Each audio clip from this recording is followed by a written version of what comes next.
महामृत्युंजय जाप होता है ना, ओम त्र्यंबकम यजामहे सुगंधिम पुष्टि वर्धनम उर्वारुकमिव बंधनात् मृत्योर्मोक्षी मामृता क्यों बोला जाता है? बिना पलक गिराए हुए वाक के लिए एक शब्द क्या होगा भाई? बिना पलक गिराया। हम लोग जब छोटे थे एक दूसरे की आंखों में देखते थे, जब एक दूसरे की आंखों में देखते थे जिसकी पलकें पहले गिर जाती थी वो हार जाता था। तो ये जो पलकें हम मिलाते थे ना बिना पलक गिराए हुए, तो हम आंखें मिलाते हैं, अनिमेष बोलते हैं। नमस्कार दोस्तों, आरंभ स्कूल ऑफ कंपटीशन में आपका स्वागत है। हम लोग पढ़ रहे हैं यूपी पीएससी के लिए आरओ एआरओ का समान हिंदी। हम पीवाईक्यू कर रहे हैं, पीवाईक्यू के माध्यम से जितने ऑप्शन है उसको सॉल्व कर रहे हैं ताकि जो भी क्वेश्चन आ रहा है हम उसको आसानी से सॉल्व कर पा रहे हैं। हम लोग 175 क्वेश्चन कर लिए हैं। इतना पढ़ने के बाद हम लोग को समझ में आ रहा है ये जो क्वेश्चन है हम उसको आसानी से सॉल्व कर पा रहे हैं। हम आगे देख रहे हैं क्वेश्चन, इसको देखते हैं जल्दी से और क्वेश्चन को सॉल्व करते हैं। अव्यक्त शब्द के लिए प्रयुक्त एक शब्द क्या होगा? अव्यक्त शब्द बोल रहा, ये व्यक्त नहीं किया गया। अब व्यक्त नहीं है तो भैया व्यक्त नहीं है, अव्यक्त। व्यक्त क्या है? हमने क्या बोला था? ये भैया ये व्यक्त है, ये हमें पॉजिटिव सेंस दे रहा है और इसमें हम आ लगा देंगे तो क्या हो जाएगा? ये व्यक्त नहीं करेगा, और व्यक्त नहीं करेगा तो ये आंसर होगा। एक चीज तो समझ में आ गया। अब दूसरा चीज, जिसे व्यक्त किया जा सके, एक चीज तो समझ में आ गई जो व्यक्त नहीं किया जा सकता है। जिसे कहा ना जा सके, कोई चीज है जिसे कहा ना जा सके तो क्या होगा? एक तो होता है कि जिसे वाणी द्वारा, शब्दों द्वारा या वाणी द्वारा कहा जा सके, वो कथनीय होता है। जिसे वाणी द्वारा या शब्द द्वारा ना कहा जा सके उसे अकथनीय कहते हैं। समझ रहे हो इस बात को? इसका मतलब क्या समझ में आया? इसका मतलब साफ साफ यह समझ में आ रहा है कि जिसको वचन वाणी द्वारा कह दो उसे कथनीय कहेंगे, और जिसको बारे में कुछ नहीं कहा जा सकता और जिसके बारे में जैसे वाणी वचन द्वारा कुछ कह नहीं पा रहे हो तो क्या हो जाएगा? अकथनीय होगा। इतना ही तो इस चीज को समझना है। ऐसा कभी जो हम पिछला क्लास में हम लोग ने इसको पढ़ लिया था, 74 नंबर 75 उधर था, 74। अब 76 देखो, एक क्वेश्चन को हमने पिछले क्लास में किया था, और पिछले क्लास में किया था तो एक चीज को समझो। हमने बोला था कि भैया चक्र किसके हाथ में होता है? चक्र विष्णु जी के हाथ में होता है। एक तो पर्यायवाची चक्र पानी का समझ गए। शूल पानी एक तरह से देखो, ये शिव जी को बोला जाता है। शिव जी को शूल पानी त्रिशूल जिनके हाथ में होता है, ठीक है ना। वज्र देखो, वज्र का दो मतलब होता है। वज्र मतलब ये होता है कि जो विपन जो हाथ में वज्र जो इंद्र भगवान लिए रहते हैं, एक तो वो वज्र है, ठीक है। एक हार होता है, वो भी होता है, लेकिन यहाँ जो सेंस है वो हाथ में जो वज्र है वो इंद्र के लिए प्रयोग हुआ है, तो ये इंद्र वाला है। समझ गए भैया? ये इंद्र वाला है। पानी ग्रहण, पानी ग्रहण मतलब देखो, पानी का मतलब हमने पिछले क्लास में बताया था कि हाथ होता है। क्या होता है? हाथ होता है। और पानी ग्रहण का जो एक रस्म होता है सामान्यतः, जैसे शादी जब होता है तो जो कन्या होती है जब वर के हाथ में अपना हाथ रखती है तो इस रस्म को पानी ग्रहण भी कहते हैं, ठीक है। संध्या और रात्रि के बीच का समय को क्या कहते हैं? संध्या और रात्रि के बीच के समय को क्या कहते हैं? देखो, सायकाल शाम के समय को बोलते हैं। सूर्यास्त जब सूर्य अस्त होता है तो, सूर्य अस्त होता है तो। निशा रात को बोलते हैं, ये रात का पर्यायवाची है। गोधली को बोलते हैं संध्या और रात्रि के बीच का समय। जो सब कुछ जानता हो, हमने क्या बोला था? क्या मतलब जानता हो। अब इसी में सब कुछ जानता है तो सर्वज्ञ,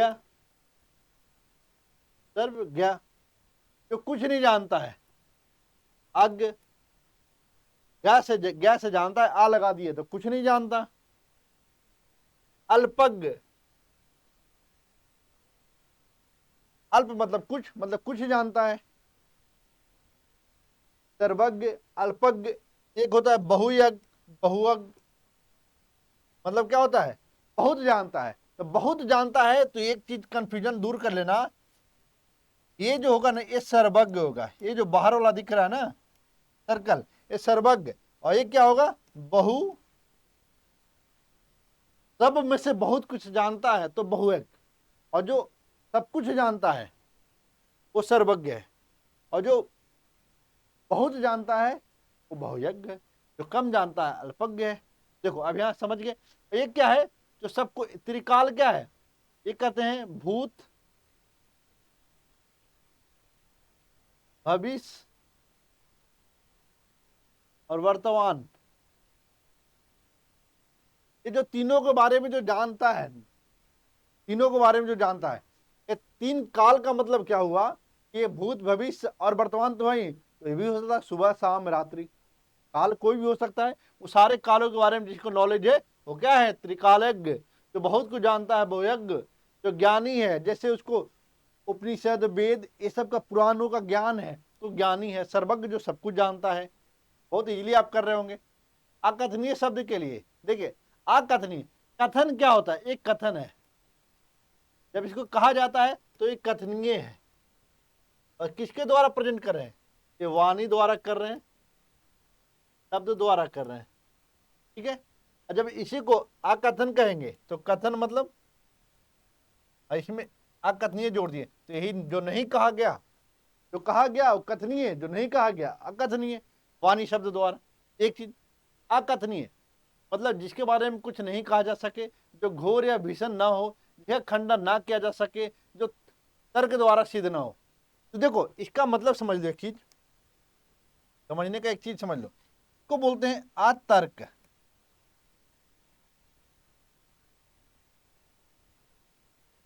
अतर्क, ठीक है, इसके बारे में कुछ नहीं कहा जा सके, ये आंसर हो जाएगा इसका। जो घोर या भीषण हो, समझो इस चीज को, जब ये सब आंसर करोगे ना आप, तो जो घोर या भीषण हो, तो ऑप्शन तो हमने बोला था पहले ही कि हम पढ़ाएंगे इसको। जब पढ़ाऊंगा तो आपको जानना पड़ेगा। ठीक है। देखो हम कहते हैं ना क्या, एक काट्य है, ये अकाट्य है, ये जो बोल दिया अकाट्य होगा। मतलब जिसका खंडन ना किया जा सके, जो लग रहा है कि जो ये बात बोल रहा है सच में इसमें दम है, इसका खंडन नहीं किया जा सकता, तो इसको अकाट भी बोल सकते हैं। क्या बोल सकते हैं, अकाट बोल सकते हैं। ठीक है। देखो जो घोर या भीषण हो, इस चीज से समझो पहले, घोर या भीषण हो मतलब, तो सॉरी यहां पर बोल रहा है घोर या भीषण ना हो। तो देखो हमने क्या बोला था कि जहां पर आ लग जा रहा है, यहां पर भी देखो इसका खंडन न किया जा सके, तो हमने क्या बोल दिया, आ काट बोल दिया। मतलब एक अगर काटने योग्य होता है, खंडन योग्य होता है, तो हम लोग क्या बोलते हैं कि काटे हैं भाई, इसको खंडन किया जा सकता है। जो घोर या भीषण हो तो इसको आ घोर बोलते हैं। जो घोर अघोर बोलते हैं। और इसके बारे में अकथनीय तो वही। ठीक है। बिना पलक गिराए हुए वाक्य के लिए एक शब्द क्या होगा, हम आंखें मिलाते हैं तो अनिमेष बोलते हैं। अच्युत किसको बोलते हैं, देखो एक तरह से देखो, तो अच्युत को दूसरे शब्दों में अगर कहा जाए अचल, अरे चल, एक दूसरा चीज बोलते थे, एक चल संपत्ति है, एक अचल संपत्ति है। जो कैश वगैरह रखते थे वो चल संपत्ति है, जो अचल होता था जैसे बिल्डिंग है, कुछ हमारा पूंजी ऐसा निर्माण हुआ है, तो वो हमारी अचल होती थी। ठीक है। तो अब यहाँ पर कर अच्युत, अच्युत मूलतः विष्णु जी का नाम है। और इनके बारे में एक चीज और कहा जाता है, अच्युत यह भी होता है जो आपके अंदर के प्रकृति है, भाव है, इस तरह का नेचर है, उसको आप अपने अंदर समाहित रखते हो, जो बदलता नहीं है, हर मौसम में हर काल में एक जैसा होता है, वह अच्युत होता है। अब भगवान मूलतः या भगवान के लिए भी प्रयोग किया जाता है अच्युत शब्द को, मतलब एक जगह से दूसरे जगह इनको हटाया नहीं जा सकता, अच्युत है। ठीक है। इस चीज को समझ गए। अनिमेष मतलब पलक नहीं मिलाना है, पलक गिरा लिए तो समझ लो, बिना पलक झपकाए के लिए। अब देखो अनिमेष तो इसका आंसर है, हमने इसका भी कर लिया। अनिकेत क्या है, देखो हम लोग बोलते थे विद्या निकेतन, कोई स्कूल है विद्या निकेतन, क्यों बोलते थे विद्या निकेतन, निकेतन मतलब होता था विद्या का घर। तो भाई निकेतन मतलब जब घर हो रहा है,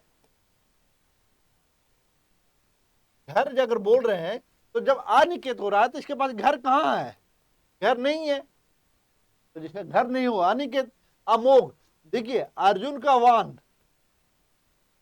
अमोघ था, जब वो मारते तो अचूक होता था, वो ऐसा नहीं कि चूक जाता था, अमोघ था वो।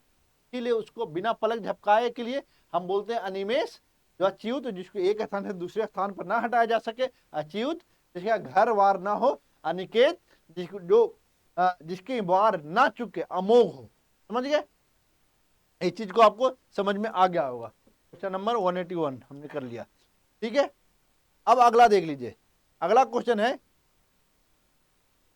इस पर किसी का आतंक का छाया ना हो, इस पर किसी का आतंक का छाया ना हो। देखो भैया, आतंकवाद का क्या काम है? आतंकवाद कब फैलता है? जब वो समाज में एक डर पैदा करता है। एक डर पैदा करने का काम कौन करता है? आतंकवादी करता है।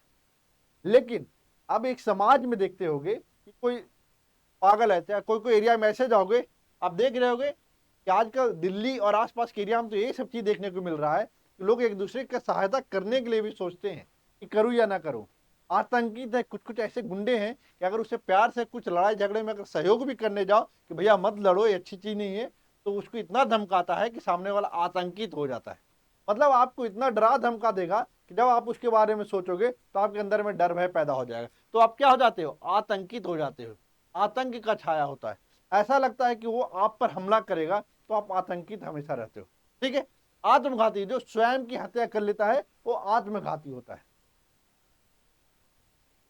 जो शोक करने योग्य ना हो। अब देखो भैया, यहां पर बड़ा अच्छा चीज है।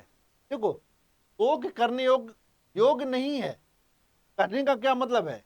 कोई ऐसा चीज है, कुछ ऐसी घटना है जिस पे आप शोक करने योग्य चीजें नहीं है। अब बताओ, अब तुम्हारा दोस्त है, वो अच्छा मार्क्स लेके आ गया, तुम्हारा अच्छा दोस्त है, तो तुम शोक में रहोगे क्या?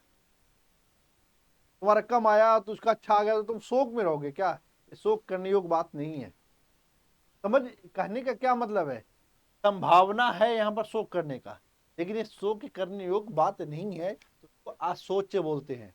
लेकिन जो शोक रहित होता है, मैं शोक रहित की बात कर रहा हूं, तो शोक रहित कौन है? ये हमारे अशोक हैं, प्रियदर्शी अशोक। समझ गए? ये शोक रहित, इनमें इनको कोई शोक नहीं है। समझ गए? तो ऊपर कहा गया हो, जब ऊपर कहा गया तो उपरयुक्त होगा। समझो इस बात को, जो ऊपर कहा गया है वो उपरयुक्त होगा। लेकिन यहां समझो एक समय, जो सर्वोच्च बिंदु होता है, तो सर्वोच्च या सबसे ऊंचा होता है,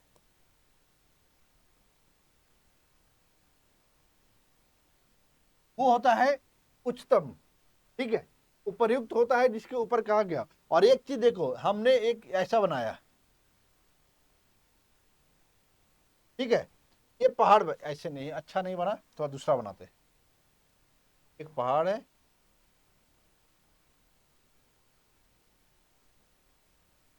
ठीक है। अब देखो, ये जो पहाड़ बना, ऐसे इसको बना लो, ऐसे ऐसे एक एरिया बना लो। ठीक है, अब क्या हुआ, ये जो पहाड़ बन रहा है यहां से ऐसे बना लो, और फिर ये नीचे आ जा रहा है यहां से। अब देखो, ये पहाड़ है और पहाड़ के बीच में जो समतल भूमि होता है ना, अगर ऐसे ऐसे एरिया ले लो और कोई यहाँ पर समतल भूमि हो जाता है, यहाँ पर ये नहीं होता है और डायरेक्ट समतल भूमि है। ये जो समतल भूमि होता है, इसको बोलते हैं अधिप्यका। ऐसे बनाता हूं, ठीक देता हूं। ये चीज तो समझ गए ना भैया? ये जो भूमि है अधि, देख लो यहाँ, यहाँ उप को पकड़ो और यहाँ आदित्य पका। ये हो गया ये समतल भूमि, जो पहाड़ों के बीच में जो ऊपर जाता है वहां कहीं समतल भूमि मिल जाता है, तो उसको आदित्यापका बोलते हैं। लेकिन अगर यही पहाड़ है, ये पहाड़ है और इसके नीचे जाते हो, तो ये जो एरिया है, तो देख लो यहाँ उपत्यका बोलते हैं। उपत्यका, देखो उप, हाँ ये ठीक है, उपत्यका बोलते हैं। तो दो चीज को ध्यान रख लो, उपत्यका और अधित्यका। अधित्यका, अधित्यका, अधित्यका, उपत्यका, अधित्यका। अगर इसको याद में रख लिए, ध्यान में रख लिए, तो समझो आपका काम खत्म। इस क्वेश्चन में और कुछ नहीं, उपर्युक्त को जो ऊपर लिखा हुआ है, जो पहाड़ों के नीचे की जो भूमि होती है उसको उपत्यका बोलते हैं, जो पहाड़ों के बीच की जो समतल भूमि होती है उसको अधित्यका बोलते हैं, और क्या है, उच्चतम जो सर्वोच्च ऊंचा जो चोटी है या प्लेस है उसको उच्चतम बोलते हैं। कथित जो कहा गया है, जिसके हृदय को चोट पहुंची हो, भैया ये मरमाहत होगा। ये मृत्युंजय महामृत्युंजय जाप होता है ना, ओम त्र्यंबकम यजामहे सुगंधिम पुष्टिवर्धनम उर्वा रुक्मिव बंधनात् मृत्योर्मोक्षी मामृतात्, क्यों बोला जाता है? कहते इस जाप को अगर कर लोगे तो आप मृत्यु पर भी विजय पालोगे। तो मृत्युंजय शिव जी के लिए कहा, मृत्युंजय मंत्र शिव जी के लिए होता है। मनमोहक क्या है? कोई हो सकता है दृश्य बहुत मनमोहक हो सकता है, कोई व्यक्ति बहुत आकर्षक मनमोहक हो सकता है, की बातें मनमोहक होता है। आपने उसकी बातें सुन ली, आप मन मग्न हो गए, एकदम खुशी के मारे आपका मन इतना अच्छा फील हो गया, सारे टेंशन भूल गए, मनमोहक हो गया। ठीक है, वह धन जो आधिकारिक रूप से राज्य को मिलता है, ठीक है, जो आधिकारिक रूप से जो राज्य को मिलता है वो राजस्व होता है। अनुदान वो होता है जिसको हम किसी तरह का अनुदान देते हैं, सब्सिडी जिसको बोलते हैं। रिक्त होता है जो उत्तराधिकार के रूप में जब मिलता है तो उसको रिक्त बोलते हैं। तकावी वो होता है, यह एक तरह से क्या है, अनुदान, ऋण, ये है ऋण। लेकिन ये जो ऋण है ये एक तरह से क्या, तकावी ऋण आपने पढ़ा होगा, जब चंपारण सत्याग्रह पढ़ते हैं तो वहां पर एक तरह का ऐसा ही ऋण तकावी ऋण की बात की गई थी। ठीक है ना, ये तकावी ऋण क्या है? देखो, ये तकावी ऋण में एक चीज जो समझने वाली बात है, यहाँ पर जो तकावी ऋण में समझने वाली है, जो बोला हमने अभी, देखिए भारत सरकार ने क्या रखा है, बोला है राज्यों के सहयोग के लिए बिना ब्याज का हम क्या करेंगे, आर्थिक ऋण देंगे। मतलब हम ब्याज नहीं लेंगे लेकिन हम ऋण लेंगे, ऋण दे रहे हैं तुमको, फिर ये वापस ले लेंगे। तो ये तकावी ऋण होता है। ये तकावी ऋण मतलब एक समझने के लिए बताया हूं कि आर्थिक सहायता के रूप में जब ऋण दिया जाता है तो तकावी ऋण होता है।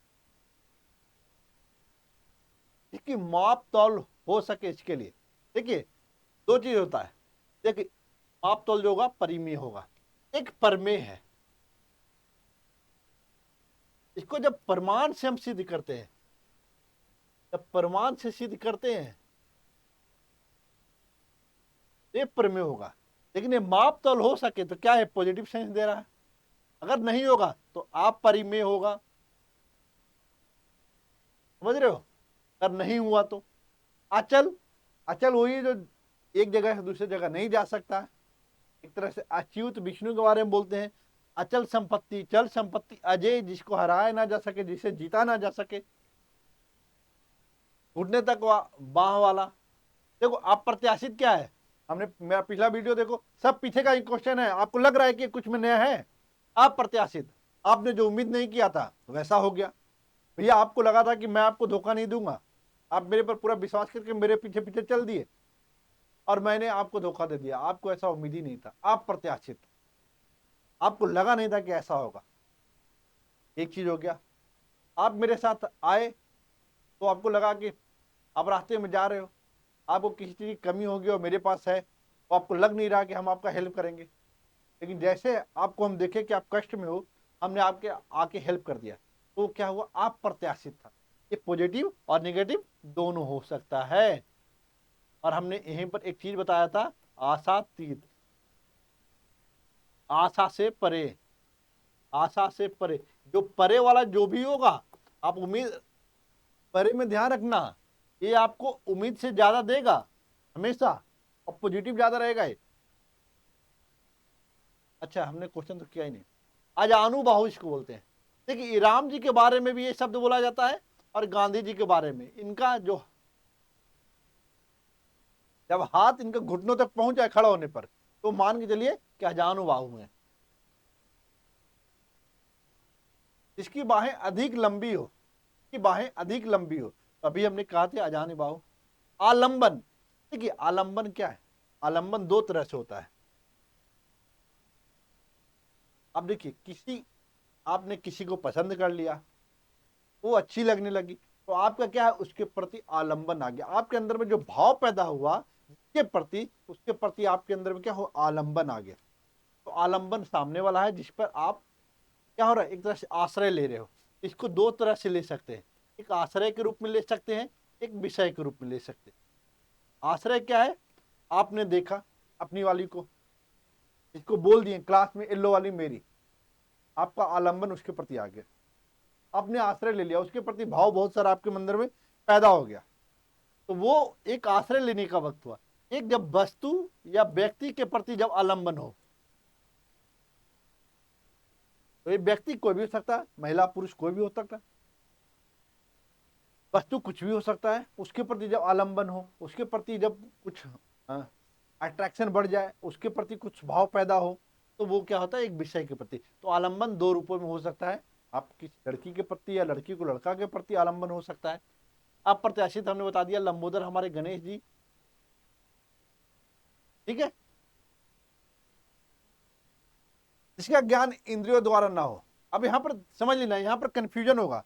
कंफ्यूजन क्या भैया? देखो, एक जितेंद्रिय है, एक अति इंद्रिय है, एक सर्वजीत है, एक इंद्रजीत है। तो भैया हम तो मान के चल रहे हैं कि यहां पर एक देखो, एक इंद्रजीत और एक जितेंद्रिय, ये दोनों में कंफ्यूजन जनरली होता है अक्सर, जो पढ़ते हैं लोग, जितना को मैं जानता हूं बहुत लोग कंफ्यूज होते हैं इसमें। तो इसमें मैं क्या बताना चाह रहा हूं समझ लो। मैं कह रहा हूं भैया, ये जो और ये जब इंद्र को जीतेगा, दिख रहा है, हाँ, जब इंद्र को जीत लेगा, जो इंद्र को जीतेगा वो क्या होगा? इंद्रजीत होगा। लेकिन जो इंद्रियों को जीतेगा, इंद्रियों को जीतेगा, वो क्या होगा? जितेंद्रिय होगा। लेकिन जिसका ज्ञान इंद्रियों द्वारा ना हो, तो वो अति इंद्रिय होगा। सर्वजीत वो है जो सब कुछ जीत ले, वो सर्वजीत। ठीक है, ये हो गया। इससे ज्यादा कुछ इसमें समझना नहीं है, जो इंद्रियों के ज्ञान से परे हो। अब परे हो भैया, तो एक बात बताओ, अभी हमने पता, इसमें तो तीन चीज ज्ञान के परे हो। तो यहां पर एक चीज तो सबसे पहले इसमें क्या देखो, कि अगर नहीं समझ में आ रहा, मान लिया एक क्वेश्चन देखो आया हुआ है किसमें, यूपीपीएससी में 2014 में। अब समझो, इसमें आपको अगर हटाना रहेगा, तो जैसे लिखा हुआ है, क्या ये सही है? तो यहां से काट दो। एक ए दिख रहा है, एक ए दिख रहा है, ये सही है? नहीं दे सही दिख रहा है, तो आपके पास दो ऑप्शन बचा। अब दो ऑप्शन बचा, तो इसमें बताओ आंसर क्या होगा? जब इसको आंसर देखोगे, तो हमने क्या बोला था भैया, देखो आज जहां आ जाएगा सामान्यतः, सामान्यतः जहां आ जाता है, वहां पर एक निगेटिव सेंस आता है। तो क्या ये परे है?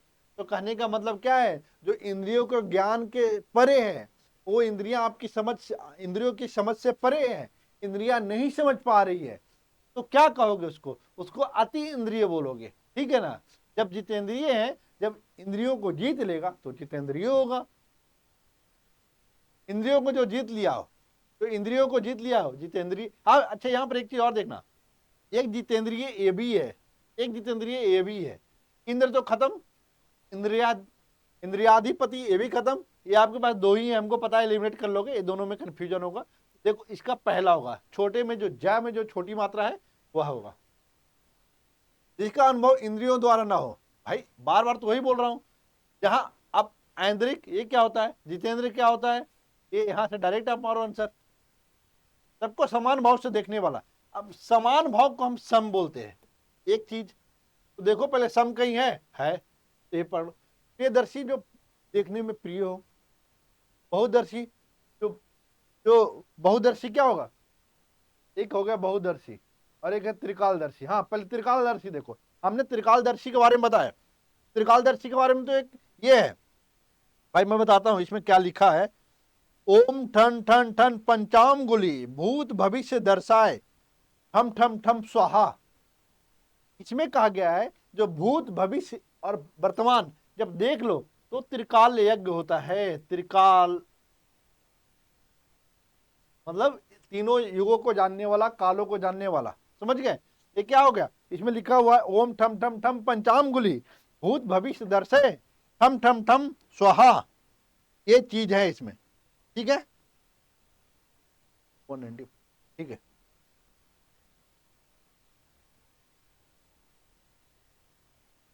कौन बचा हुआ? हो गया त्रिकालदर्शी, समदर्शी, प्रियदर्शी। प्रियदर्शी भी हमने कर लिया। अब बचा क्या है, अब तो हो ही गया। हाँ हाँ, बहुदर्शी बचा हुआ। बहुदर्शी क्या हुआ, देखो इसमें तोड़ लोगे तो इसमें कुछ होना नहीं है। बहुदर्शी मतलब क्या है, जो बहुत कुछ देख लिया। दर्शी मतलब क्या है, देखा हुआ। हम दूरदर्शी बोलते हैं, जो दूर तक देख लेने वाला, दूरदर्शी। अग्र सोची, आगे तक सोचने वाला। इसी तरह से बहुदर्शी, जो बहुत कुछ देख चुका हुआ है, वो बहुदर्शी है। ठीक है, त्रिकालदर्शी के बारे में बात के लिए हम। प्रियदर्शी शब्द के लिए देखो, सबको समान भाव से देखने वाला क्या है, ये समदर्शी होता है। ठीक है, जो प्रिय बोलता है, जो देखने में प्रिय लगे, जो कम बोलने वाला हो। जो प्रियदर्शी शब्द क्या है, जो जो देखने में प्रिय हो। देखिए दर्शी है तो देखने में जो प्रिय ही आंसर होगा। लेकिन जो प्रिय बोलता है और प्रिय बोलती है, एक प्रियवंदा होता है। जो स्त्री प्रिय बोलती है उसको प्रियवंदा बोलते हैं। क्या बोलते हैं, प्रिय वंदा बोलते हैं। समझ गए। हाँ, अगला क्वेश्चन देखते हैं। तो भेदा या तोड़ा ना जा सके ना, तो आग खोजो पहले कहां पर आया है। एक अब मिल गया। अब भेदा ना जा सके, इसे पकड़ लिया आंसर। अब देखो, दुर्गम, दुर्गम मतलब क्या है, आप क्या बोलते हैं कि भैया अमरनाथ जाओ, केदारनाथ जाओ तो उसके रास्ते बड़े दुर्गम है। ये दुर्गम रास्ते से जुड़ा हुआ है। दुर्गे को नहीं समझ में आ रहा है क्या मतलब होगा, तो भाई क्या मतलब तो पता है ना आपको, जानने वाला होता है। तो जिसको जानना कठिन हो वो दुर्गे होगा। जिसको तोड़ना या भेदना क्या है, मुश्किल हो, वो अभेद होगा। जहां रास्ते कठिन हो, दुर्गम हो, वह क्या होता है, दुर्गम होता है। जो प्रिय वचन बोलने वाली स्त्री है, स्त्री की जब बात आएगी तो क्या हो जाएगी, प्रिय वंदा। हमने क्लास में बताया था, जब पीछे वाला क्लास देखोगे आप तो हमने बताया था कि प्रिय वंदा क्या होता है। जब क्लास में तुम्हारी नए नए मिली, बिहारी कहते हैं नटत रिजत खिजत मिलत खिलत मिलत लजियात है, भरे बौल में करत है तो नए न्यून से बात है। तो भाई वही बात है, जब आप क्लास में गए, आप सामने देखें, आपके पास आई, पहले तो बिहारी नैन से नैन मिलवा रहे थे, लेकिन एक कदम आगे बढ़ती है, आगे आगे करती है, इतना प्यार से बोलती है कि देखो तुम्हारा नोट, क्लास में तुम्हारे जैसा कोई है ही नहीं, तुम नहीं क्लास में रहते तो क्लास इतना बेकार लगता है। उसकी बातों से ऐसा लग रहा सामने वाला, उसको ऐसा लग रहा है कि हाँ ये हमसे बात करिए, बातें आपको इतना अच्छा लग रहा है, बस लग रहा है कि बात करती जाए। तो प्रिय वंदा होती है जो प्रिय वचन बोलने लगती है। ठीक है, प्रेसी तो आपके प्रेमी हो गई। प्राण प्रिय, एक पति पत्नी जब अच्छा संबंध होता है, आजकल तो पति पत्नी का प्रेम दिख ही रहा है। प्राण प्रिय कौन बन जाता है, पति को छोड़कर सामने वाला, पति पत्नी और वो बन जाता है प्राण प्रिय। और अपने पति जो हमारे समय के, और जो कहिएगा कि जो पुराने समय में माता पिता हमारे हैं, वो क्या है, अपने पति के लिए न्यौछावर रहती थी। प्राण प्रिय, मेरे मेरे प्राण से भी अगर प्रिय है तो मेरा पति है। वो अपने बच्चों को मानती है कि मेरे प्राण से भी ज्यादा, माता पिता हमें अपने प्राण से भी ज्यादा मानते हैं, तो हम प्राण प्रिय हैं। लेकिन सामान्यतः इसका अर्थ यही है कि प्राण प्रिय मतलब ये हुआ जो जान से ज्यादा जिसको प्यार करे वो प्राण प्रिय है। वो कोई हो सकता है। एक बच्चे के लिए कि माता भी प्राण प्रिय हो सकती है, अपने प्राण से ज्यादा अपनी माता को प्रेम करता होगा, पिता को प्रेम करता होगा, या माता पिता अपने बच्चों को प्राण से ज्यादा प्रेम करते होंगे। इस तरह से चीजें,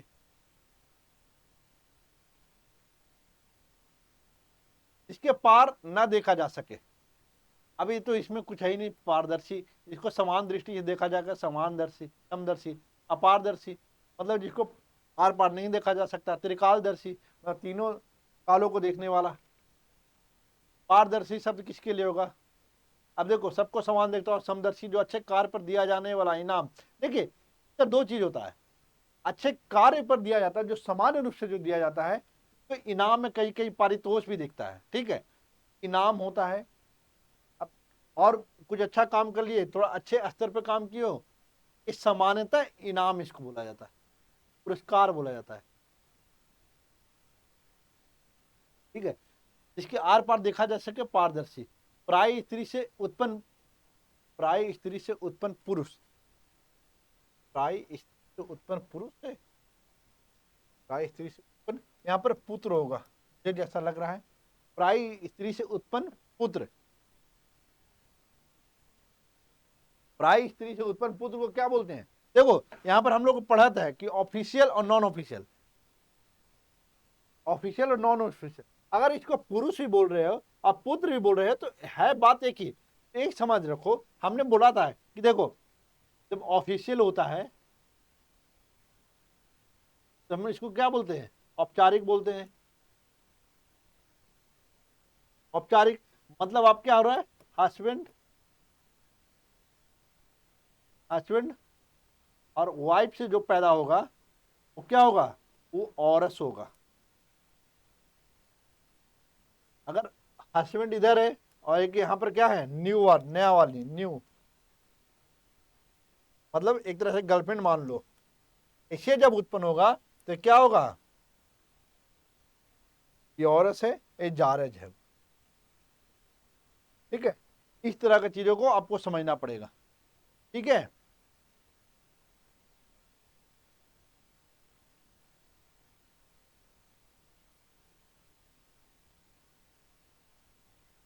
का दमन करना कठिन हो। अब देखो यहाँ पर अच्युत मतलब हम पीछे बात कर चुके हैं।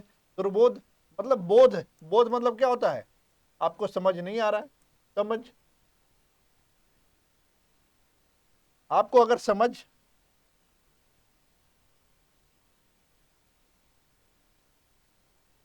समझ रहे हो आप बोध से, अगर ना समझ रहे हो, अगर समझ नहीं है, दुर्बोध है। मतलब जब समझना कठिन हो जाए तो दुर्बोध होगा। अच्युत मतलब एक स्थान से दूसरे स्थान पर नहीं ले जाया जा सकता, जो आपके अंदर में है उसको बदला नहीं जा सकता, अच्युत है।